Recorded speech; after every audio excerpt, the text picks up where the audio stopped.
Okay, well, let's go ahead and get started. First of all, good morning to everyone. We are so very, very excited for the very first session of our Feminist Futures, Feminist Past Symposium, which we are hosting here at the Center for Women's and Gender Studies at the University of Texas at Austin. My name is Kristen Smith, and I'm the director of the Center for Women's and Gender Studies. And I'm really excited to see you all. I'm very, very excited for this panel. And my only role is to say hello. And I'll also do our land acknowledgement and introduce the illustrious, soon to be Dr. Brianna Barner. So before we all get started, here at the University of Texas, particularly in the Center for Women's and Gender Studies, we always want to be sure to make our land acknowledgement. And so it's up on your screen, but I will also read it here. We would like to acknowledge that we are meeting on the indigenous lands of Turtle Island, the ancestral name for what now is called North America. Moreover, we would like to acknowledge the Alabama Coshata, Cado Carrizo, Comecrudo, Cueclitan, Comanche, Kickapoo, Lipan Apache, Tonkawa, and Isleta del Sur Pueblo, and all the American Indian and indigenous peoples and communities who have been or have become a part of these lands and territories in Texas. So one other housekeeping thing before we get started, if you all, this is something that we always do here, if y'all could please, and of course the y'all is coming from the Texas, being in Texas too long. I am not from Texas, but I have taken on the y'all. If y'all could please change your names in the Zoom to include your pronouns so that we can address you properly, we would appreciate that. There's 3 little dots in the corner of your own picture. And if you scroll down, it'll say rename. And I'm gonna do it myself because no matter how many times I do it, it never stays. And so you just if you could just please put your pronouns there, then that way we can be sure to be respectful of your pronoun choice. That would be wonderful, okay? So without further ado, I have the illustrious pleasure of introducing the one and only unmatchable Brianna Barner. I had to do that. I wanted to do something special. I'm gonna miss you when you go. That's all I have to say about that. I want you to graduate, but I also don't want you to graduate. So I said it. It's recorded. Okay. So Brianna Barner is an advanced PhD candidate and critical media scholar in the Department of Radio, Television, Film at the University of Texas at Austin. Her research interests include new media and the intersections of race, gender, and sexuality, Black cultural production, popular culture, and Black feminism. Her dissertation focuses on the performance and articulation of Blackness and Black feminisms within podcasts. Brianna has a master's degree in women's and gender studies from UT and is a proud graduate of Bennett College. And I think there's a lot of Bennett in the house today. I'm just guessing. I don't know. A small women's historically Black college with dual degrees in journalism and media studies and Africana women's studies. And so without further ado, Brianna, I'm gonna pass the mic to you and say thank you once again and for putting this together. And I'm excited to hear from y'all and all of the Bennett love that is gonna be flowing in this session today. Thank you so much, Kristen. Thank you for the awesome introduction. I am also going to be sad when I leave as well. Hello, everyone. I'm sure y'all heard us kind of laughing and giggling before the session started. Be prepared for a lot more of that throughout the whole entire session. So I have the wonderful privilege of introducing Yvette and Jen. So first I'll introduce Yvette. I'm gonna read your bio, Yvette. Yvette is a Black feminist writer and the editor-in-chief of Bitch Magazine. She is the author of Lifting as We Climb, Black Women's Battle for the Ballot Box. If you haven't purchased it, you should. Her writings about race, gender, and culture have appeared in Teen Vogue, Refinery 29, Bustle, Self, The Guardian, and The New York Times, among other publications. Before becoming a writer and editor, Yvette also taught 8th graders about social justice and 10th graders about world literature. And I'm sure there's a whole bunch more that's not included in there, and I can let Yvette add more if you want to. And also, I will introduce Jennifer Ash. Jen is the Associate Director of NWSA. She holds a PhD in US History and Gender and Women's Studies from the University of Illinois at Chicago. Her dissertation was titled Invincible, Not Invisible, Black Women in Resistance at Black Colleges. She earned her BA in History from Western Carolina University and an MA in US History from UNCG. She has over a decade of experience teaching gender and women's studies. She was my professor at Bennett and did a fantastic job. Me and Yvette, and probably some more people that is on this call too. And I'll kind of scroll through just to kind of, for the sake of time. Another important thing to note is she is the founder and owner of Aspirations, a small business that generates profit donations for local Chicago-based grassroots organizations led by and for people of color. And I will say I have purchased some stuff from her and it has been fantastic. I'm still using it. It is amazing. So also make sure you purchase all that stuff. And before we get started with the questions, I'll kind of like tell you all my connection to Yvette and Jen. So Yvette and I are graduates of Bennett College in Greensboro, North Carolina. We met each other years ago. We both were in the journalism department, started off together there and have been best friends, well, not best friends, we've been really good friends since. And Jen and I, she was our professor and Jen just turned into our friend. So it feels weird to call you Jen. I'm so used to calling you Miss Ash, but I would try my best to call you Jen. And so I put this panel together because I thought that it would be really great for us to have a conversation about feminist organizations because they both lead fantastic feminist organizations. And then also we have the connection of Bennett College. And so I wanted to have a conversation of all things feminism, all things Bennett College, and just to kind of see how COVID has impacted you all and your hopes and your futures for your respective organizations. So my first question for both of you, and I'll let Yvette, you can start, is I would like to know what led you to feminism? Well, we're going to talk about Bennett College today. So, hi, Brianna. Hi, Jen. It's also odd for me to call Dr. Ash Jen, but I shall. I was not a feminist before I came to Bennett. In actually having adopted it as a part of my identity and like a shaping of my worldview, I was a feminist. I just didn't claim it. And so I remember taking my very first class with a professor that if you went to Bennett, you know, Dr. Welbin. It was like a Sisters in Cinema class. And she stood at the front of that class and was like, everybody in this room is a feminist. And I was like, and no, that's a lie.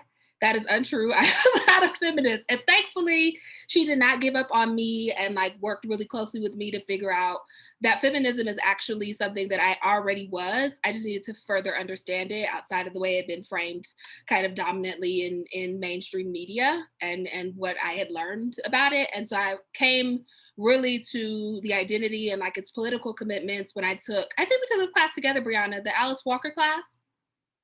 And we learned like, it was like a whole honor seminar about the life and work of Alice Walker. And I was like, yes, I want to be a journalist. I want to use words in the way that Alice Walker has used words to help illuminate worlds for Black women. There's no way I can do that and not be a Black feminist. And that's how I came to both the identity and then the political commitments that come along with it. Do you want me to go, Brianna? Yes. I would say that Bennett was also, I wasn't a student at Bennett, but I was so young and fresh and green coming into Bennett. Not necessarily as a teacher, because I taught before, but as a person who had not, similar to how Yvette is talking about how she was a feminist and just didn't know it at that time, that was a word that applied to her, right? I definitely identified as a feminist coming in to Bennett, but I would say that Bennett as a space for identity exploration and being in that space at a women's college and meeting people like Valerie Ann Johnson, who ran Africana Women's Studies there, meeting people like Yvonne Welba and Tamara Jeffries, right? Those kind of folks, sort of in a mentorship kind of way, they mentored me, and my feminism developed a depth to it that it didn't have before, right? And I, up to that point, had not been exposed extensively to Black feminist ideologies and readings and writings, or any women of color feminisms to an extensive degree, right? I'd done a lot of organizing around race-based issues in college on my college campus, but up until that point, even though as Yvette has said, I was a feminist, it wasn't the heart of my organizing, and it wasn't the heart of my teaching, right? And it wasn't the heart of my personal or political identity.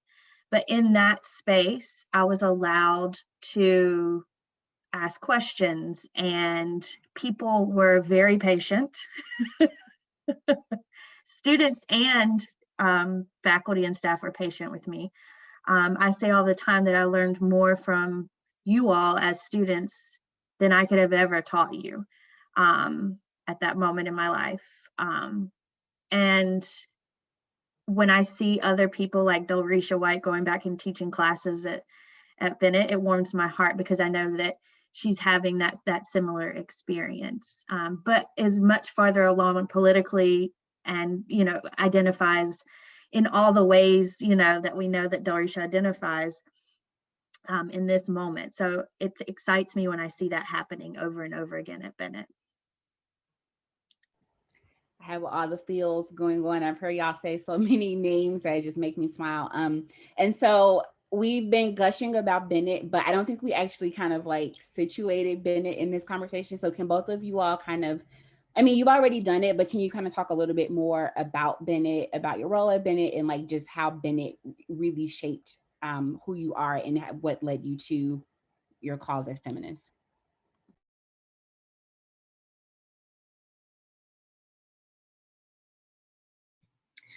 So Bennett, as was included in Brianna's phenomenal intro, by the way, and bio, is this very small, historically Black college for women in Greensboro, North Carolina. And it's only one of only 2 historically Black colleges that is designated for women. And it's in this like town that is a part of civil rights movement history. So you have this small school that kind of been overlooked in the way in which we think about HBCUs. It's almost like, I call it like a gym that nobody knows about. And it's like the task of everyone who has gone through Bennett and come out on the other side of it to like spread the gospel of this school. Because I say all the time that, and I was a transfer student to Bennett, so I came in, I think, sophomore year maybe, that I would not have been able to go off into the career that I was able to without Bennett. Like it is almost like, how superheroes have origin stories. Not that I'm a superhero, but like Bennett is a part of my origin story as like a writer and an editor and a thinker and a researcher, a low-key historian, what I don't want to be, kind of. Bennett is a part of that origin story because it's one of the only places I can think of in the world that is dedicated to taking care of Black women. Like that is its whole mission, its whole focus, its whole goal. And I can recall like 2 weeks before I graduated, Brianna and I share a professor that Jen mentioned, Professor Jeffries, who's left Bennett, but was at Bennett when we were there. And Professor Jeffries like pulled me aside and was like, I think you really need to cherish your last 2 weeks here. Like, I don't know if you know, but there is not going to be anywhere else in the world that is like this. And I kind of brushed her off. I was 22. I thought I knew everything. I brushed her off, but she was absolutely right. She was like, unless you leave here to go to Spelman or leave here to go to Essence Magazine, this is a once in a lifetime experience that you're going to have, or that you have had, and you should take a moment to cherish it.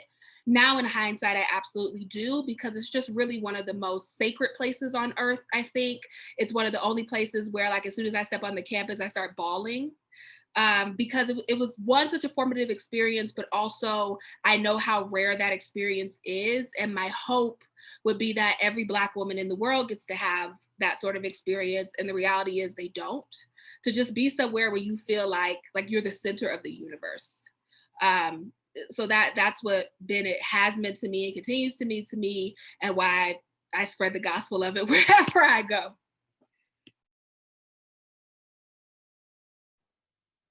Like I said before, it was a space for me where I learned so much, and where my political identity was developed quite a bit. Bennett's not a radical space, right? And I identify as, as a politically radical person. But it is the space where you can figure those things out, right? And everyone around you is not going to agree with you. But it does feel like family. It's just like it's a family, right? The Bennett family, they say that all the time, and that's exactly what they mean when they say it. It was also a space where I developed my research interests, right? Like you were talking about the civil rights movement, right? And so much of my dissertation is dedicated to research that happened, or that I did at Bennett, right? And I started that process when I was teaching at Bennett. They let me in the archives, and I, for 10 years, so ever since then, right? That was probably maybe 2010 when I started digging in those archives, and found so much that, we know a lot. If you are a part of the Bennett family and you're a student there or you work there, you learn the history of the institution very quickly, right? That's a part of your sort of indoctrination into the community of Bennett, right? If I'm not mistaken, they teach you all that they taught it to you in orientation, right? Like you learn, and orientation's taught by alums, right? And so you learn that history that's, with the exception of Linda Brown at that point, was not written, right? And so to be able to go into those archives and not only see what we learn as being a family member at Bennett about the legacy of Bennett as a place of political organizing, but to then actually see more stuff in the archives that people don't know about, or have, things that have been forgotten. It was a testament to me about how strong the legacy is of the institution, right? And how strong it could be in the present and the future, and continue to be, right? And so that space for me not only was like a political moment of awakening, but it was also a place where I developed these research interests, because then it made me think, okay, well, what's going on at the institutions in Atlanta or in Nashville at the same time, right? And I knew civil rights history. That was like my focus, right? So I know like all the things that are happening at the same time, but it's very different when you're in the archive, right? And you're seeing those documents that clearly spell out how significant that space was to the Black freedom movement. Yeah. Thank you both for those awesome answers. I want to pivot just a little bit, and I want to talk about both of you are leading fantastic feminist organizations. And so I kind of wanted to just give some background, or have you all give just quick background info on your journeys to each of your respective places where you work and how you got there. And Yvette, you can take this one first. Yeah, so I am a traditional journalist in many respects, like a trained magazine journalist and broadcast journalist by happenstance. And so when I came out of Bennett and went into grad school, there were no jobs in journalism at all, like zero. And any of the jobs that existed at that time were and job security is a big problem in journalism in general, but they were job insecure jobs. Like you could get laid off every year kind of jobs. And I just knew that one, didn't want my career to take that trajectory. And also I'm of the belief that brands sustain themselves, companies sustain themselves. It's your job to sustain yourself because, their whole job is to exploit you, right? And so I tried to figure out like how I could craft a career that stayed true to my ethos and to my principles. I didn't want to compromise too much of who I am in order to do journalism work. Like I wanted journalism to conform to me and not the other way around. And so I became like a freelance writer. And freelance writing is much more lucrative now than it was when I first started doing it. But I became a freelance writer while I like taught and did other things, and eventually landed at this lifestyle women's website that if you followed like the reckoning in media over the last summer, like after the murder of George Floyd, like media had this racial reckoning, fit all the characteristics of that framework, like being the token Black woman in the media organization, having to do all the Black stuff. Not that I mind writing about race, but regardless. Like being like the token Black girl, just a horrible experience. And I am a big believer in like setting intentions for myself. And I, like 5 years ago, had put on a vision board, like I want to work at Bitch. Just put it there, didn't think no more of it, went on about my day. And then Bitch was hiring like a senior editor. And I knew I wanted to get out of the situation that I was in. I was like, I need to get out of here. Like it's draining me emotionally and mentally. I hate coming to work.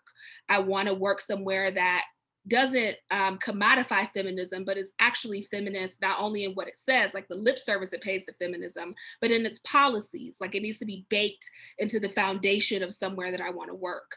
And Bitch was like the perfect place for that. So I applied for the job and I ended up getting it. And I worked there for like a year, and they were like, you want to be editor-in-chief? And I was like, like that feels, I'm very young. I don't know about that. But they were like, we think we'll give you the support that you need, but we feel like you could come into this role and like soar us to new heights. And I was like, okay, I'll take on the challenge. And so that I think was in 2018 maybe. And so I've been there for 3 years. And honestly, it's been the hardest job I've ever had, because I had to like remake everything from scratch in terms of like Bitch is a nonprofit, and nonprofits have their own way of doing things and their own way of operating that proclaim to be progressive but aren't always progressive. So I like remade the organization from scratch, from like top to bottom. So like my whole team now is women of color, because that's what I said I wanted to do and got the support to do it and had to see that through. And all those things take a long time. It's like incremental progress toward this bigger revolutionary idea that I have about what Bitch should do and be. But that it's been my life's work for the last 3 years. And as hard as it has been, it's also been incredibly rewarding to watch the organization shift away from this kind of one-dimensional view of what feminism can be into thinking about feminisms as in plural feminisms and what feminism means to different people and how you can reflect that through a singular publication. So NWSA was again, at that same moment that I was like very early on at Bennett, NWSA, I ran into NWSA, I guess we could say. Again, that Dr. VJ, Valerie Ann Johnson, was like, hey, I'm going to Atlanta this weekend to this conference, and I think you should go because I think it's important that you be there. And because there's a major shift happening in NWSA, and I think you would get a lot out of the conference. So I was like, okay, great. So I had just had a baby and was tired. And she was like, no, I think you should go. So I went. So when I got there, the keynote speaker was Angela Davis. The first, like the opening keynote speaker was Angela Davis. And I met Beverly Guy Sheftall, and I met all these amazing people through Dr. VJ, who really opened, idea doors to me, right? Just listening to them, going to the conference, and sort of being surrounded by this environment of feminism, particularly women of color feminisms, that I had never experienced before. Because again, even at Bennett, that's not the space, right? It's, you find your people just like on any campus. But you know, everybody's not a radical feminist. And so it was a moment where, again, the light bulb cut on for me, like, oh, okay, this is the realm of people. This is my community. These are my people. And both like intellectually, politically, you know, all the things. And so I came home and I was like, oh my God, my whole life has changed because I've attended NWSA now. And it's funny because I hear now that I'm working at NWSA, students say that all the time, right? Like Spelman, for instance, the Women's Resource Center, they take a group of students to NWSA every year. And it is a transformative experience for them, right?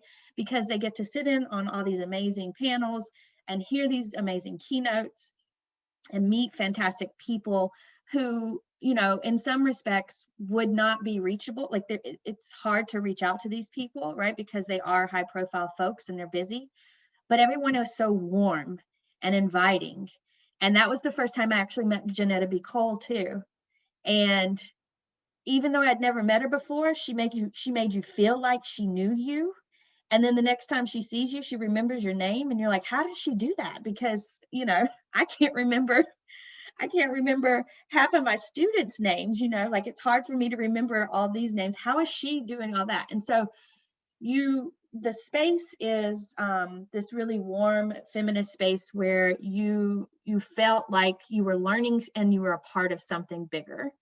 And so NWSA came, like the first NWSA conference I went to, I guess that was 2009 or 2010.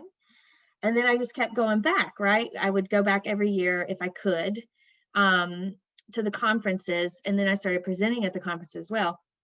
And then I'm in my PhD, when I was in my PhD program here in Chicago, the opportunity came open to apply for the position. So I did, and I got it. And I was so excited because I was now working for this organization that had been such a pivotal or instrumental in my political and research interest development, just like Bennett had. Yeah. Thank y'all both for sharing about how you got to your homes, your places. I appreciate that. So I want to kind of switch gears a little bit more, and I want to hear about how the pandemic has impacted your organization in the ways that you've had to pivot for your organization.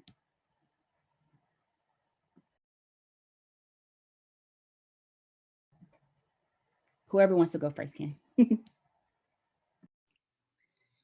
I guess I could go first here. The pandemic has wreaked havoc on nonprofits in general, especially nonprofits like Bitch that are membership funded. So we don't have advertisers as traditional media does. It's entirely funded by community members as well as what we call major donors. So people who kind of want to put their money where their mouth is in terms of the organizations that they support. And it was like a twofold thing in some respects. On one end, when it comes to funding nonprofits in an election year, especially an election as pivotal as the 2020 election, you already are going to hit some roadblocks because the major donors you would ordinarily reach out to and lean on are like, hey, we need to support this PAC and this PAC and this PAC around these issues we care about. Like, we either can't donate as much as we ordinarily would, or we can't donate at all. So that pool is shrunk. And then members at the same time, especially people who identify as feminists and want to support feminist issues, in the grand scheme of all of the things that matter right now, especially around issues, funding a magazine is low on their list going into the 2020 election. So you hit that same issue. So you couple that with a pandemic in which scores of people are now unemployed, and people who recurringly donate every month suddenly don't have that $8 or don't have the $10 or their $20, and you just find yourself in absolute dire straits. And so bitch, thankfully 2 things happened. One, there was like a anonymous donor who said like, we will help fund some of this to keep y'all going. But then bitch also qualified for the PPP loan, which was essential as a small business. That literally kept the doors open for the organization as it figured it out. And then, when things like that happen, the worst part about being in a leadership position at a business, especially a nonprofit, is then you have to start thinking about how you shrink costs. Like what can we do? Now we have this extra influx of money, but it's really just getting you over the hump. You then have to reduce costs in order to ensure like you're not overexpended and that you can still end in the black if possible. So then we had to cut a magazine issue. So we've dropped from 4 issues to 3. For folks not in the magazine business, print magazines are expensive. They're in automatic debt. It is very, very expensive to print a magazine. And so it was like, okay, that's our biggest cost. Like that's the first thing you do. And then the really hard part is like the second biggest cost is staff time. It's like your full-time employees are the second biggest cost. And so we had to do layoffs, which was really, really difficult and a difficult decision to come to. But what I found in that is sustainability, and not just short-term day-to-day sustainability, but your 3-year plan of like, how does this organization remain relevant and sustainable for 3 years is the way that you have to think about that. And so though it was difficult to like cut an issue and get rid of podcasts and make these really difficult, hard decisions, ultimately those are the decisions that have allowed the organization to still be here. Otherwise, like we would not be talking about bitch right now. And the thing that also taught me is I never wanted to be a money person. Never. I wanted to be a writer. I wanted to be an editor. I wanted to be a part of somebody's journey toward being a writer and an editor. I never wanted to think about budget and money. And now I spend every day in spreadsheets talking about budget and money. And it made me think about how important it is, especially if you want to work at a nonprofit or like any sort of feminist organization, to have as diversified a skill set as possible. Like you got to know some Excel spreadsheets and know how to crunch some numbers and figure out how to make things work, because the margins in an organization like bitch are so small. Like you go over budget in one place and like the whole organization is in disarray. So learning how to make an organization sustainable and learning how to scale it for what it is that it wants to do has been the biggest lesson for me at working in a feminist organization during quite possibly like the worst year in the history of humankind, or close to it. Yeah, so a lot of what you're talking about, Yvette, NWSA has experienced too. I learned that people who are not privy to the books think that organizations have all this money when they don't. And NWSA is one of those, right? Like we're okay, but we're not, people think that we're rolling in the dough, and that's not the case, right? And I imagine that people assume that about a magazine as well. So, some of the things that I've, like Yvette said, coming into this position, I'm a historian, right? I wanted this job because I saw it as the opportunity to support women of color researchers and scholars from a backseat like a behind the scenes kind of way, because that's how I envision myself, sort of in movement building and in anything that I like, all the work I do. That's how I envision myself. That's where I fit. That's where my best place is. That's what my role should be. And so I saw this as one of those opportunities. And it has been. That's exactly what I've been doing. But I think that, I've had to learn, and NWSA has gone through several major transitions in leadership over the last 5 years, and that and leadership as a staff, but like paid staff, but also on the board. Everybody, you know, boards rotate all the time, but there's been some major transitions, and I've been the only staff person in WSA for 8 months now.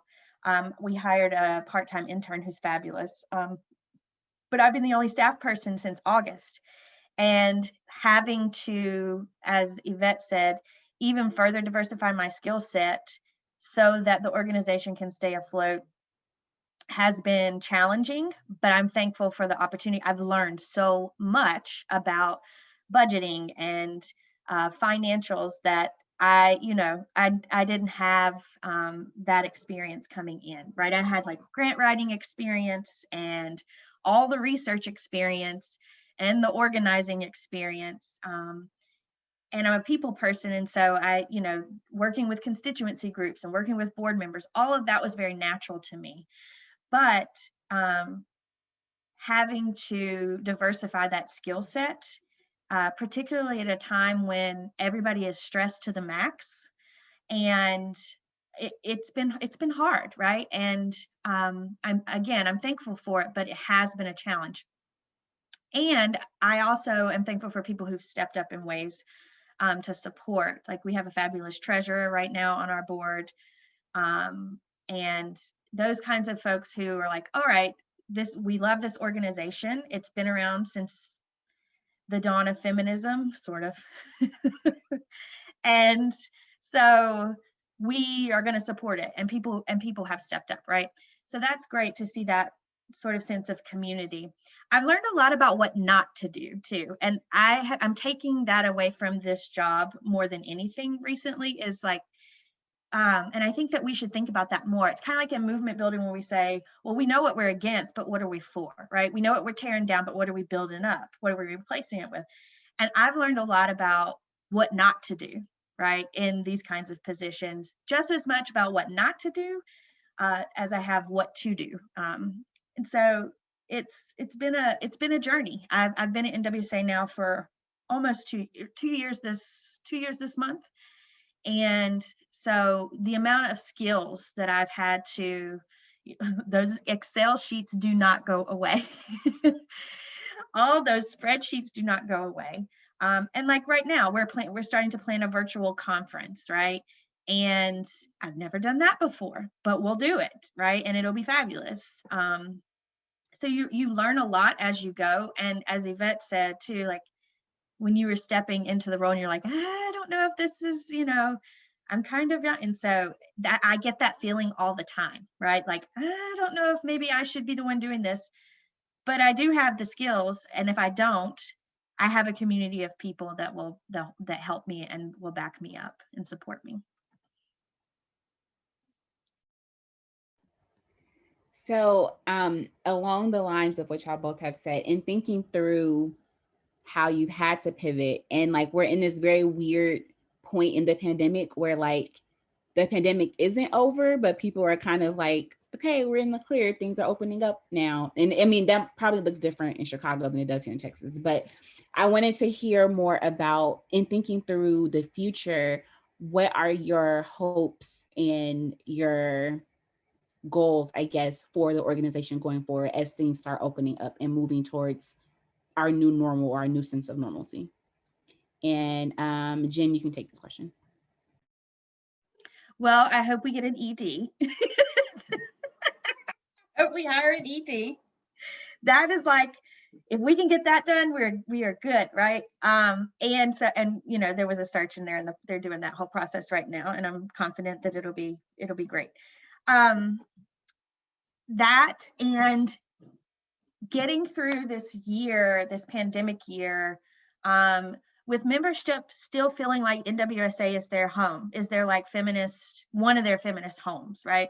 Because, like Yvette was saying too earlier, like, people don't have the money. I mean, even people who were not precarious financially before find themselves in situations, right? We are all struggling in different ways. And so it's not even just like graduate students or people who don't have full-time jobs in academia, which are few and far between now, as well. people are really having to make tough decisions about where they put their resources. And NWSA has definitely been an organization, like many others, that has suffered because of that. I mean, like in 2020, our membership was down by 2/3, right? And we, again, are an organization where the two moneymakers are membership and conference registration. Our conference was canceled and our membership was down by 2/3. So I want to, you know, my goal, and in talking with Kay Wise Whitehead, the president of the organization, her goal as well is to make sure that NWSA is very present in people's virtual lives right now, as much as it can be. And so that it is not that we want them to come back to NWSA, but we don't want them to leave, right? We want them to stay with NWSA through the pandemic. And then when we do get to meet in that magical in-person space that is transformative and changes lives and creates feminists, that is where people go, right? But we still want to maintain relationships with members, and we want to make sure that they have what they need from us as much as possible. Give it and do that, you know, with a little bit of grace, and just try to get through this year, both, you know, not just financially, but again, intact as an organization that is strong membership wise. Jen, you are speaking my language. Bitch is also in the process of hiring an executive director. And without one, woo, so much, so much. Doing 3 jobs right now is just a lot. So same, hiring an executive director is high on that list. We're also scheduling a virtual conference. Again, same, figuring out how to, the worst part about this is like Bitch is celebrating its 25th year in the middle of a pandemic. So figuring out how to do anniversary work during sometimes what right now for thousands of people is like the worst time in their lives is just it's hard and it's tough. But what I hope for, like one of the things that I've figured out as someone leading an organization is people really matter in that. Like people's mental health matters, their emotional health matters, their physical health matters. And so I am trying to figure out how to take things off people's plate and just stop doing things. Like we're just going to stop doing things in order to sustain people. Like I say all the time, like everything else is replaceable. You know, we're not brain surgeons. Not that journalists are important. If we miss a day, people are not going to die, right? So like encouraging people to take time off. Like I just kind of low-key bullied my team into taking 4 days off. Like we're off today and on Monday, but we earned 4 days off. Like you need to take a long weekend in order to prevent yourself from burning out. We need to take things off your plate. We need to figure out what we can actually do opposed to like pushing ourselves to the extremes all the time. And not bullied, that sounded awful, not bullied, but like coaxed, you know, like, do you think you could take off Friday and Monday? Like, like that sort of thing. So that's a big thing of figuring out how to not just do that for the team that I lead, which is editorial, but for the whole broader organization of how to make our work, make it to where like we get in and out in 40 hours and we have lives outside of work and we're not here for 12 hours every day just because we can be. So that's big. I would say the second part of that is figuring out how to make remote culture more sustainable as well. When you, and Bitch has been a remote organization the last 4 years, but what we found is when you don't, and by we, I mean myself and our publisher, who is my counterpart, is if you don't have to get on a train to go back and forth to work, if you don't have to drive to work, if you don't have to commute, it feels like you could just work all day. You can just work all day. You have Slack available to you so you can communicate with people. Email is always available to you. People have no boundaries. And so trying to encourage people to create some boundaries for yourself. My book deadlines give me boundaries because I know I can't be here all day and meet my book deadlines and the other things I need to do. Helping other people have boundaries around what their work life looks like is another goal, I think, for the organization. And then lastly, it's figuring out like my biggest goal for Bitch, like my dream for Bitch is that it becomes offline too. Like, we have a great magazine, we have a great website. How do we move this online and become a part of people's everyday feminist lives? Whether that is like we have a book club, but like taking it out of the membership program and opening it up to everyone, or like literally going city to city when we release our anthology to do book tour stuff. Like, how do we take Bitch from being this online place, this online hub that people come to like deepen their thinking around specific issues and make it a part of their offline everyday life? That is my biggest goal. It's going to take 3 years, but I'm starting it this year. I'm loving all of y'all's responses, and I can't wait for everybody else to be able to join the conversation. So I have one last question, and then we'll open it up to everyone else. This is more of just a personal question. I wanted to know what is bringing both of you joy these days? And Jen, you can take that question first. What's bringing me joy?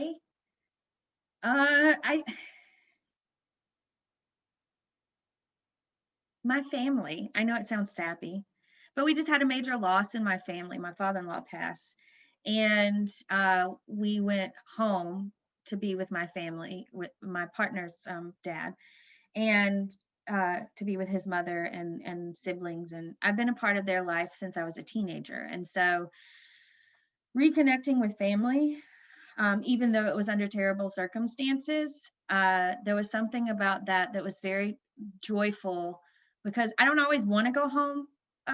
There's not always the greatest memories where we're from for us. And so, you know, sometimes going home can be rather traumatic for folks. And I feel like that person sometimes. But there was something I was very quiet and still when I was home. And I'm not quiet and I'm not still. That's not who I am. But I was much more quiet and still and at peace being at home this time than I had been in a very, very long time. And I think it was because I was centered in, you know, very much centered, physically centered, because we're, you know, can't leave. Once we were together, that was who you were with, because we were basically potting because, you know, of COVID. And just taking care of each other and loving on each other. That brought me great joy. It also made me happy, and I was very joyful when I got back home to my own bed in my own house and my own kitchen, because I love to cook. I have cooked every night since we've been home, except for one night. And yeah, cooking brings me joy all the time. And launching this new side business that is providing resources and you know, working with grassroots organizations, organizing events like that, things that support those things, that's what brings me joy. Yeah. Brianna, you know, I love this question. I love this question. I say all the time that joy is our birthright. Like, anger is something that's owed to us, but like, we have to have joy. What is bringing me joy right now? I agree with you completely, Jen. Family is big for me. Like, I thought a lot about what I wanted my career to look like, and being able to be with my family on my terms and not just twice a year was really important to me, which is why I left. New York is my native home, but I left to be really close to my family, especially my young nieces. So yeah, I would say family is high up there for me. But I've been working on a different book manuscript essentially every year for 3 years. Finishing one up now, like trying to cross the finish line and revisions, depressing, but like every year. And the thing that book writing takes away from me is like my joy for reading. I really love to read. As you can tell, I love to read. Absolutely, like, it's one of my favorite things in the world to do. But when I'm working on a manuscript, I just don't have the brain space, like, to go from literal working for 8 hours to writing and like doing the research for the books that I'm writing and that sort of thing. I don't have the brain space. I found that, like, after coming out of a first draft and like going to revisions, I've rediscovered my love for reading, of like just sitting down with a good book in a bubble bath with a little wine on occasion and like delving into a book is just one of the most joyful things in my life. And I miss it. I forget that I miss it when I'm working on a book, because it's like I'm working on this project that's important to me. But then I get back into it and remember why I don't like writing books. I do, but you know, It's a lot. It's a long process. And then the last thing for me is I love getting dressed. That is so superficial. It is so superficial. But one of the things that's been important to me during the pandemic is like having routine. And because I get dressed every day in routine, which like helps ward off depression and anxiety. There's a whole reason for this, but I get dressed every day and I love it. I love getting up and like, I don't have anywhere to go. Where are you going during the pandemic? Nowhere. Well, some people are going places. I'm not one of those people. I still love getting dressed. It brings me a lot of joy to get up and get dressed and feel like I'm going somewhere, even if I have nowhere to go. I love that. I'm excited now to open up the questions to everybody else. I'm excited for y'all to be able to ask questions. We actually have one question, and so I'll read it, and then we can open it up to whoever else wants to ask. So, wait, I saw one. Let me see. Okay, so Paige has said, I would love to delve into approaching layoffs from a feminist leadership perspective. How do you balance transparency and consensus when people are definitely going to be disproportionately impacted by the decisions?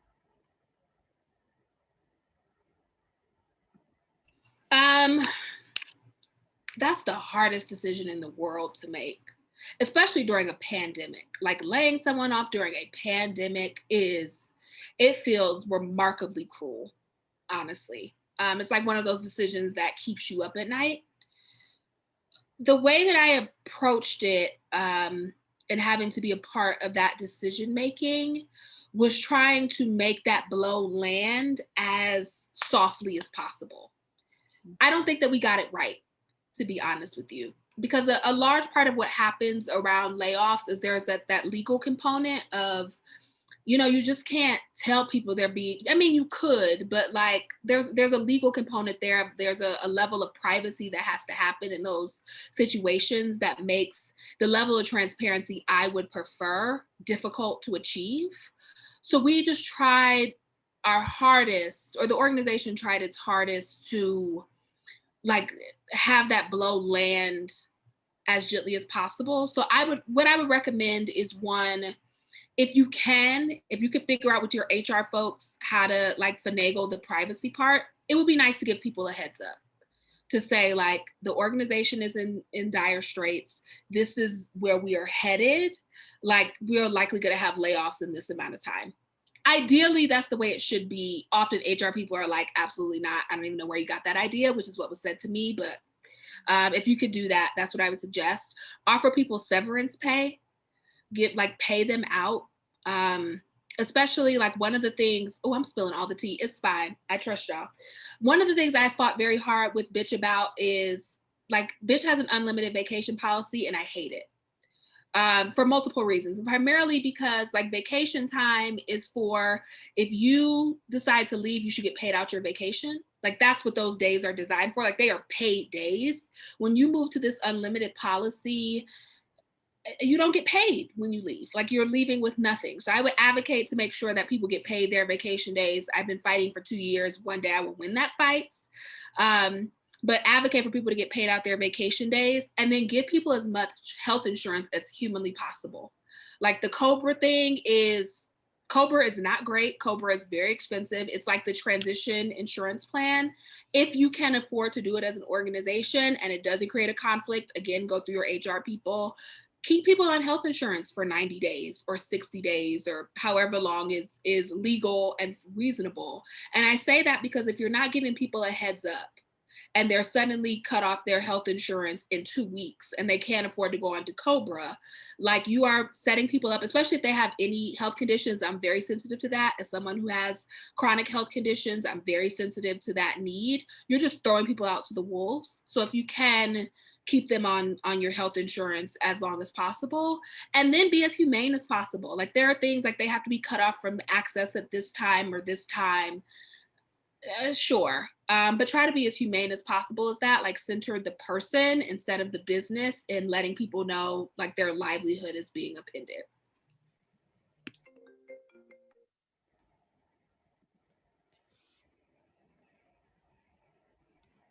I haven't had to lay anyone off. Thank God. thank all the goddesses. That hasn't happened at NWSA, and it wouldn't be my job anyway. But we haven't had to do that because, again, I'm a one-person show right now. I can say that if we weren't and it was a full staff without the PPP loan, you know, we would have been in trouble last year for being able to, you know, to not have to furlough or do any sort of reduction in staff numbers. So I empathize with anyone that who has any kind of feminist brain and heart that has to do something like that. I'm really thankful that I've never had to be a part of that process. But everything that Yvette said rings familiar in other situations that I've experienced. And the health insurance thing, I think, is like the most basic thing we can do for folks, right? Like as employers, to continue people's health insurance once they're gone for as long as possible, particularly in a time when people are so vulnerable health-wise. Yeah. So we have a two-part question. So I will read the first part first. How do we create generative and safe spaces for Black women within institutions that were not created for Black women and might in fact be designed in antithesis to Black women's experiences? Well, That was one heck of a question. Let me just say that. I can speak to NWSA, and that is that you let Black women take over. And that's what happened with NWSA. You know, NWSA came out of the feminist movement. It came out of academic feminist work, right, at different campuses. And people who created it was racially diverse and ethnically diverse. But you know, it came out of that particular moment in feminism, like you were saying, Yvette, where we're taught that like feminism looks like this, and it is this, and these are the things, and these are the bullet points, and you believe all of these things, and that's what it is, and it fits in this box. Mm-hmm. And NWSA over the years has, and you can go and look at our archive of our conference programs and see through the content of those conference programs how things have shifted, right? And how the organization over the years and at particular moments, depending on who was in leadership, really tried to address white supremacy within the organization and other isms, homophobia, transphobia, right? And so, you know, a lot of our constituency groups came out of grappling with intra-feminist conflict and dealing, quite frankly, with white feminist ideals about feminism. And also like there's this like layer of the academy, even though NWSA is not bound specific, it was bound to the University of Maryland in some ways, but it's never been completely housed or of any one university. So it's not an academia in that traditional sense, but it supports scholars, right? And so those two things, like this sort of like elitism of the academy and dealing with whiteness and other issues, there's been many iterations of NWSA over the years, right? And about, I would say 2000, well, with Beverly Guy Sheftall, when she was the president for the first time of NWSA, that represented a major shift in a lot of ways, right? And she was very open and honest about her intentions with her leadership and what people wanted NWSA how they wanted the organization to transform. And so in my mind, you know, because again, I didn't know NWSA until that very moment. That's how NWSA has always been, right? It's been the NWSA of the Black feminist and women of color feminist world, right? That it is, in many ways and in many respects, that's what it is. But it hasn't always been that way. And it's taken, and again, if you go back and you look in the archives, you can see the struggle happening, right? And it's a beautiful struggle, but it's definitely been a struggle. And yet still, You have people who were with NWSA like the very moment it formed, and they're, 80 years old now, and they still come back every year, right? And they still fight through their struggles with each other and still love on each other. And they call on the phone for me to renew their membership over the phone, right? So, the organization, people love the organization so much that holding those tensions, they're able to do that because they realize that not everyone is going to see eye to eye on everything, and they still want the organization to exist in whatever iteration it exists in, right? And so back to the question at hand, which was, how do you allow a space to, nurture Black women and be for Black women when it wasn't intended to be? Quite frankly, you hand the organization to Black women, right? And you let them take that over. And that's what happened.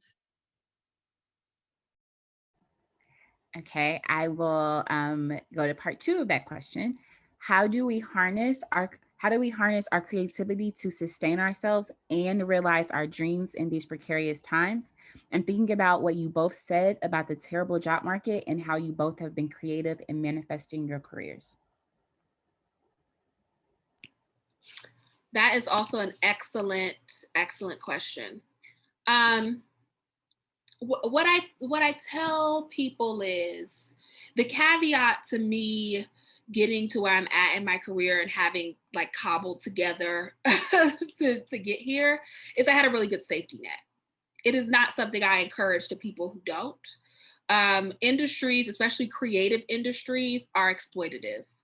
And they're exploitative because they know there are a million people, literally, who want to become an editor-in-chief, or who want to write for a living, who want to edit for a living, who want their passion to be their life's work and that they get paid for it. And so companies literally exploit people. Like, journalism is in this really big upheaval right now around labor unions. The majority of publications, both digital and print, are organized now because folks realize that companies are exploiting them. They're exploiting them in terms of their salary. They're exploiting them in how much time they have to work for those salaries, in their overall working conditions. And the way in which companies get out of that so often is by saying, this is your dream job, isn't it? Like, who wouldn't want to do what you do and get paid what you get paid to do this? Why are you complaining? What do you have to complain about? And so what I always tell people is that they are bigger than the company. Like, you are your own best investment. I hate this idea of like being a personal brand. I loathe it entirely. And you are your own brand. You are your own best personal investment. Never work for anybody for free. I learned that. I used to work for everyone for free. I was like the free queen. And now will not even roll out of the bed. Somebody's like, I can't pay you to do this. Is like, you have to, as much as you invest in a job, you should invest that much in yourself. And so building a creative career is like half part being optimistic about what it could flourish and be, and half part being realistic about the realities of your life and what is possible in the constraints of your life. So what I tell people is, the majority of people can't afford, which is why journalism, to be clear, looks the way it does. There's only a small subset of people who can afford to move to the most expensive cities in the country and work for free. That is why it looks the way that it does. And that is why the industry talks all this about, we want to be inclusive and then it still looks the way that it does because they exploit people. And so if you want to be a creative person who puts together a career that benefits you, you have to be a shark for yourself.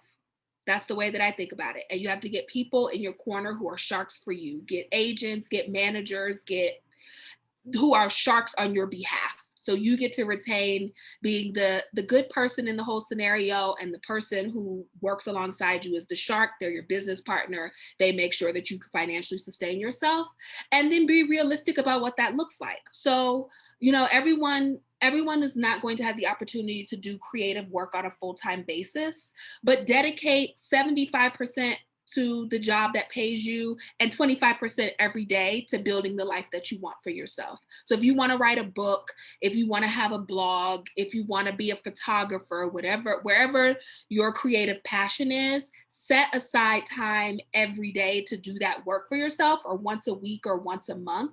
That is the best way, especially in industries like mine that are just overall just a hot mess, just like a straight up hot mess. They lay people off in the blink of an eye. It's hard to have job security. It's not all that it looks like it looks in The Devil Wears Prada and movies like this. It is not that. It's not all designer clothes and balls and fun.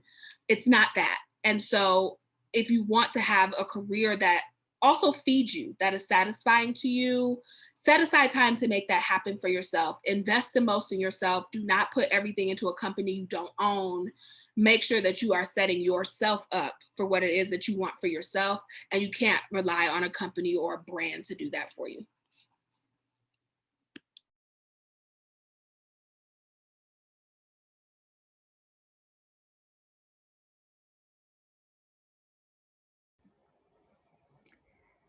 Do we have more questions?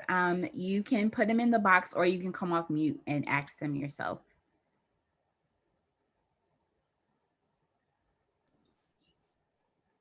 I have a question. I'm not going to turn my video on because I have my twist in and I look like Celie's cousin. But hello, everyone. My name is Janae. I have a question for Ms. Ash. I was typing it in the chat, but then I was like, I don't really have the words, so I'm just going to say it. So I can't ever call you by your first name because you were a teacher when I was a student at Bennett. So I'm not going to call you that, even though we know who I'm talking to. So I guess my question is, like, you know, with you being partnered, like, I don't work in a feminist organization, right? But I definitely consider myself a feminist, which is a far cry from what I would have said in my Bennett days. But how do you kind of grapple with like turning it off and being just not just a partner, but like, you know, like turning off fight mode to be in, you know, your relationship, but then also like, I don't know, like my boyfriend and I, like, we have very strong opinions about things. And like, sometimes it's really hard to get him to understand, like, okay, this affects women differently and this affects Black women differently. Whereas he's like so pro-Black, and sometimes it's like, okay, you're a pro-Black man at times, and it's annoying. But like, how do you grapple with it and like being yourself, and then also like, I don't know, I don't have the words, but I think what I'm trying to say hopefully makes sense to you. Hey, Janae. How are you? Yeah, my partner and I have been together since we were teenagers. And so the persons that we were when we were kids or young people, I'm trying to stop saying kids, young people versus who we are now is completely different, right? We've grown up together.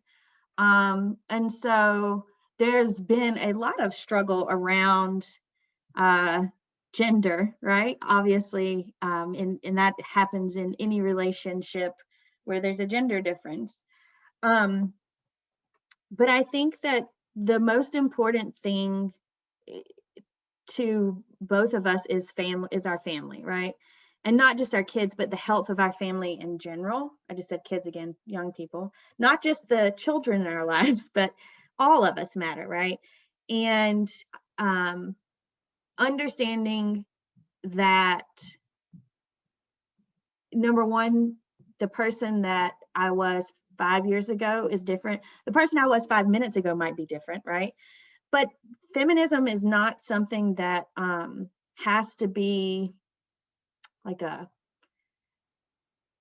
trigger point, right? In a relationship, you are who you are and you bring what you bring to the table, right? And that opinionated person, whether they're a feminist or not, is something that you either love or you don't, right? Like there's no if and buts about it, right? Like it is just a part of who I am, and that's what my partner understands me to be, right? And supportive of that. I think that it's also important when you're raising kids to model, and we always talk about how we're model for daughters, you know, or little girls, what a feminist looks like. And Brianna can attest to this too, raising a boy child, like it's just as important to model that, you know, for them as well. No matter the gender of the child, it's important. And so over the years, that has become the focus of our relationship, right? It's not that, oh, we're modeling what feminism is for our kids. It's we're modeling what it is to have a healthy relationship. And without feminism, it's not a healthy relationship, right? And so it's just a part of the air. It's just a part of the content of your relationships in general, right? Not just romantic relationships, but relationships to each other, right? Relationships to friends, relationship to community.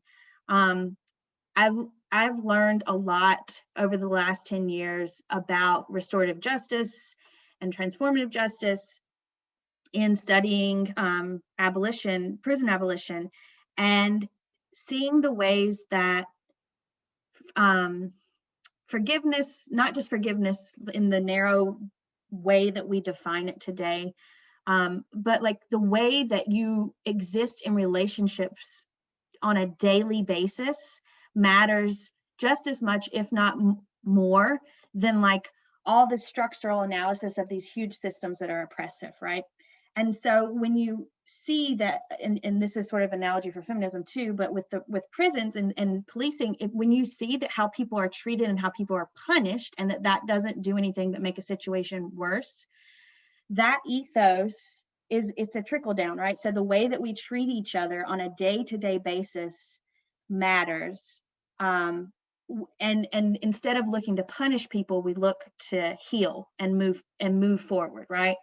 And I would say that that's the same thing with thinking about feminism in relationships, right? It's not just about, oh, we're balanced in all of these ways, and this person is equal and just as respected in this way, and we can't butt heads about this because this is the feminist politic. That's not it at all. It is about how we treat each other. Feminism is about how we love on each other, how we treat each other, how we raise our children, how we exist in community with one another.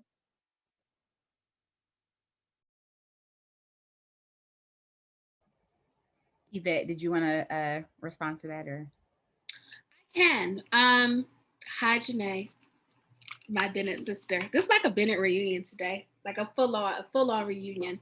I'll agree with Jen in that feminism is often a grace practice. Like one of the most beautiful things you can do to people is to call them in lovingly. I think we live in a culture in which we don't allow room for mistake. Depending on the level of mistake and the harm that has been done, that is important to associate in that. But people are constantly learning and evolving every day, and we have to leave space for people to be in error and to be able to lovingly call them in and direct them toward a better world for themselves and for the people that they're in relationship with. And that requires a lot of grace. It requires a lot of grace. It requires a lot of patience. It requires a lot of educating in some respects.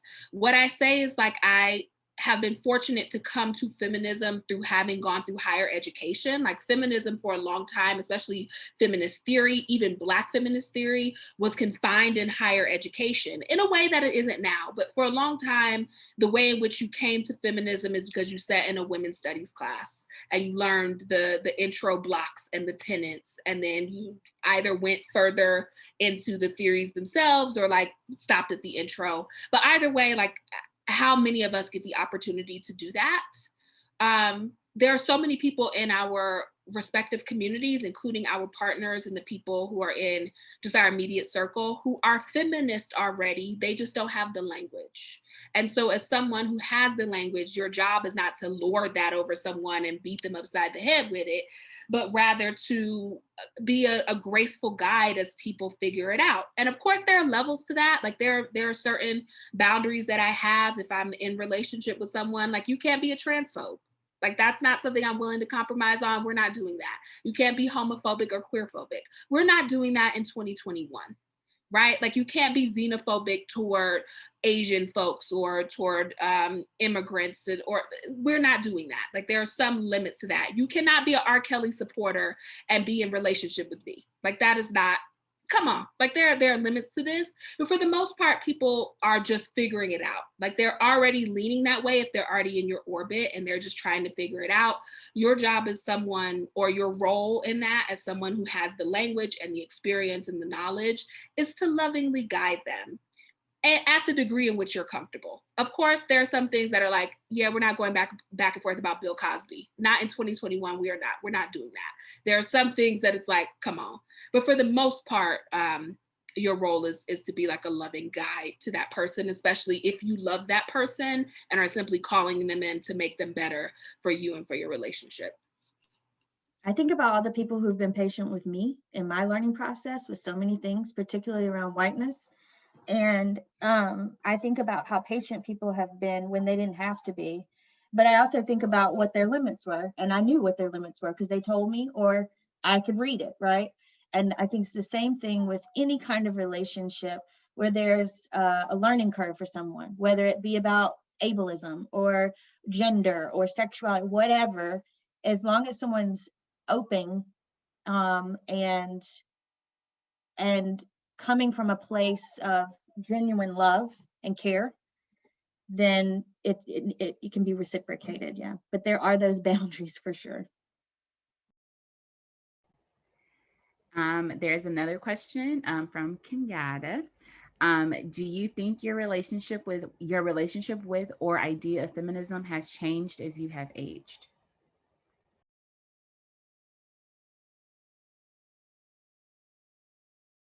Absolutely. I used to beat people upside the head with feminism. Absolutely. When I was like a baby feminist and I had like figured it out, I was like, this is my worldview and this is my politic. I used to argue people down. Online, offline, did not matter. I was like, I'm not watching this show even if I enjoy it. Like, who's watching The Real Housewives and we have things to think about? I was very much that feminist for like 2 years and then realized I was making myself miserable. And like I wasn't myself. And I didn't feel like myself because I was so strict and rigid in what I thought feminism could be and is. And what shifted my perspective, Brianna is going to know this, what shifted my perspective and like moved me out of that kind of black and white binary thinking was Joan Morgan's book, When Chicken Heads Come Home to Roost, and then the work that she went on to do with what she called at the time the pleasure ninjas, who are like this like collection of stellar women's studies scholars, some of whom I now call friends, which is amazing to me. And they shifted my whole perspective of how I thought about feminism, of how I could make pleasure and joy central to my feminist practice. That blew all of that open. That's how I learned like grace is a huge part of feminism. That's how I know I don't need to beat people over the head with it. Like I can exist as a feminist in the world and know that is who I am. And I don't need to force everyone in my world and in my inner close circle to think exactly the way that I think. Like there's a way in which to go about that practice that not only considers respect for other people, but also considers respect for myself, like knowing my boundaries, asserting my boundaries, being clear about my boundaries, but also making sure I'm not violating somebody else's. I didn't want to be the person who could never go on vacation without bringing up all the worst stuff in the world. Like I wanted to be able to go on vacation and talk about the things that I enjoy about living and being in the world, and not just bringing up all the worst possible outcomes and all the worst possible negative things that could potentially happen. I didn't want to be that person anymore. So I did that for about 2 years and then let it go. And I don't think, not only am I feeling better as a person, but I think my feminism is better because I've adopted that perspective instead of just thinking all the time, like my role in this is to make everybody just like me. And that is it. I think I'm over that. I'm grown now and nobody has time for that.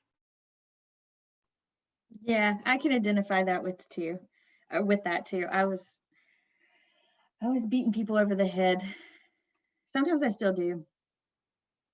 I get caught up and then I forget, but I have learned that I don't have to, and I never thought feminism means you have to be miserable. Like some people think that, I guess, or embody that. Even if they don't think it, they totally embody that.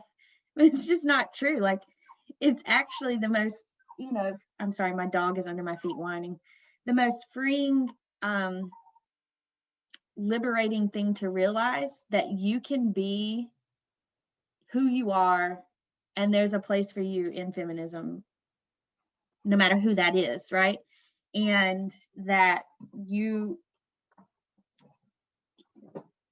like I said earlier, the person that I was when I was 16 is not the person I am now. And that goes, the same thing is true for your political ideologies, right?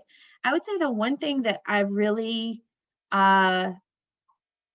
latched onto, the one thing that I've really incorporated into my feminism that is super important, and I in many ways identify first as an abolitionist, as a feminist abolitionist, right? Because that is such a core concept and daily practice that I try to adhere to, that I try to incorporate into my daily life and my political work, right? And that shifted my feminism a lot, right? So we can talk a lot about the differences between like a mainstream feminist approach to interpersonal violence, right? Which is punishment or resorting to prisons, right? And not necessarily centering a survivor in the ways that they can be centered, right? And so abolition has given me a different lens to view my feminism, and a different way to see the possibilities of how extensive and deep feminism can be, right? And and we always say it's not one thing, but really that is like the biggest takeaway, is that it's so deep and wide in possibility that it's never one thing for anyone. And that is what I've developed over time, a concept of, it doesn't just mean this one thing for me, it means all of these things, right? It means all these people are free, and that if these people aren't free, then no one is, right? And that is that's how my feminism has expanded. It's not narrowed over the years. Like people think when you get older, you narrow in, or you get narrow-minded or whatever. But for me, politically, this feminism has been the space where things have really, it's much deeper than it was before.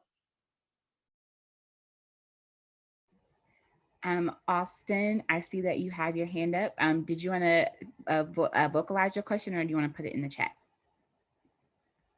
Yeah, I'll ask the question. So hi, I'm Austin. I'm a journalism and Latino media studies student. And when people say UT brings the best people, they weren't kidding. I want to say thank you to Yvette and Bitch Magazine for being like the first people to show me I can write about culture and not be biased about it, because people will tell you that all the time. So I hope to be there one day. I guess my question centers around, like, I encounter a lot of people in journalism telling me I can't use my feminist and cultural identities, and I can't report on these stories because of my identities. So my question is, how can I show the people I work with I bring an essential perspective to the table and can tell these stories fairly? Austin, that's a fantastic question. It's so nice to meet you virtually, to Zoom meet you. First of all, objectivity is not a thing. So the minute people start talking about, if you want to be a journalist, you have to be objective, everybody comes in with a perspective already. They just don't acknowledge it. If you've ever watched like dominant or followed dominant media coverage, take, for instance, people who die as a result of police violence. Think about the pictures that the media chooses of people who have died. Like, this person is the victim in this case. Think about how media frames a person who died Like, you were murdered, you died. They frame you as if you're the perpetrator in an event in which you died, right? And so that's not accidental. That's because everyone comes in with biases that they just simply don't acknowledge, and media calls it objectivity. So what I would recommend is, one, figure out the publication where you can do that work, where feminism can be a part of your worldview and it is not an automatic disqualifier. And the good thing about where media is currently is that every publication, for good and for bad, has figured out that feminism is profitable. They have figured out that your staff has to look a certain way. You need to report a certain way. Take Teen Vogue, for instance. Teen Vogue is a completely different iteration of itself than it was a decade ago.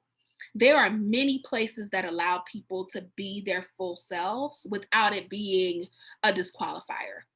If you want to go into, say, legacy media, so like the New York Times, the Washington Post, like these very kind of old school publications that still do things a certain way. The Washington Post was just actually in a battle with one of their reporters because she's a survivor of sexual violence. And they said that because she was a survivor of sexual violence, she couldn't report on sexual violence because her perspective was skewed. Like, she had to go through the union to fight in order to do the reporting work that she was hired to do. So if you want to go that route, what I would say is to, one, be prepared. Like, go in eyes wide open about the experience that you may have, and to know when you're comfortable walking away. There's a lot that you can do to change a newsroom from the inside out. There's a lot. I actually just, there's this program that I love with the Online News Association. If you're not a part of that organization, you should be, FYI. But the Online News organization has this like women's leadership accelerator. And so I went back and like mentored these women leaders in media. And nearly all of them came to talk to me specifically because they're doing all of this diversity and inclusion work without getting paid for it. It's not a part of their job descriptions. It doesn't lead to an increase in their salaries, but they're on all of these committees and doing all of this work to make their organization or newspaper or magazine more inclusive. That is good work. You should get paid for it. You should get paid for it. It should be part of your job description. And you have to know what your limit is to walk away. Like, when you have given all that you can, like, I've done this, this, and this, and it's time to walk away and things are not changing, you have to be comfortable enough to walk away. Because what I say to folks is, organizations like to maintain the status quo. They like being how they are for a reason, whether it's to benefit their stakeholders or their advertisers, whatever it is. You have to preserve yourself. So you can go in, if you want to go legacy, go in, change as much as you can change, and then leave. Like, do the work that you feel like you should do, but don't grind yourself down to bones in the process. I hope that's helpful, Austin.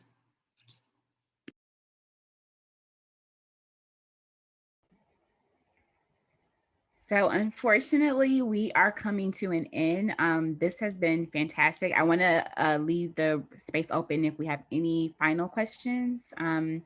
I thought I saw a hand up, but I don't see that person anymore. And if anybody else has anything else, I'll also share my screen. Oh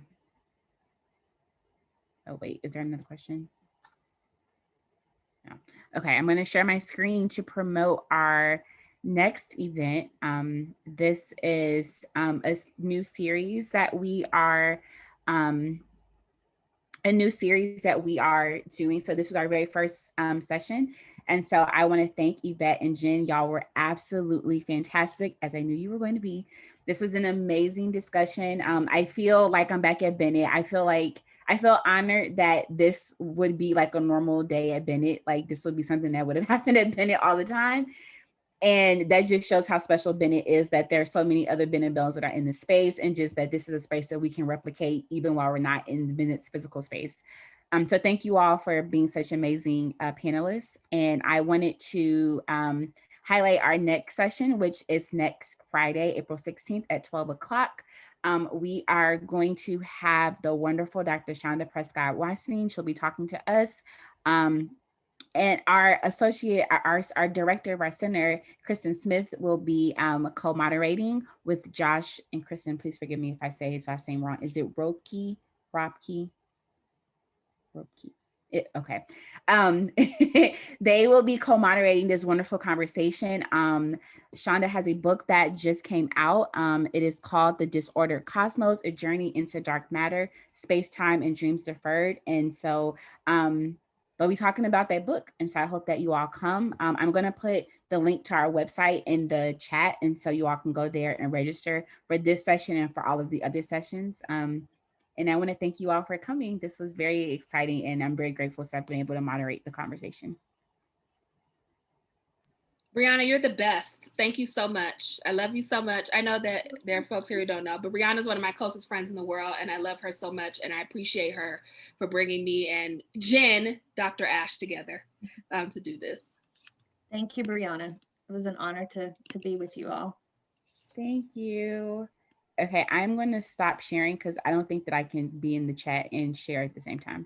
But I'm going to put the link to the website. So if anybody wants to register for next week or for any of the other sessions, please feel free to do so. We are doing this for the rest of April. So I'm super excited. The sessions will be on Fridays, and then we have one on Wednesday, April 20. I can't remember the exact date. April 28th. April 28th. And then we also have a special film screening on the 22nd, but otherwise they're all on Fridays, and more info is on the website as well. Thank y'all for coming. Bye, everyone. Thank you so much. This was amazing.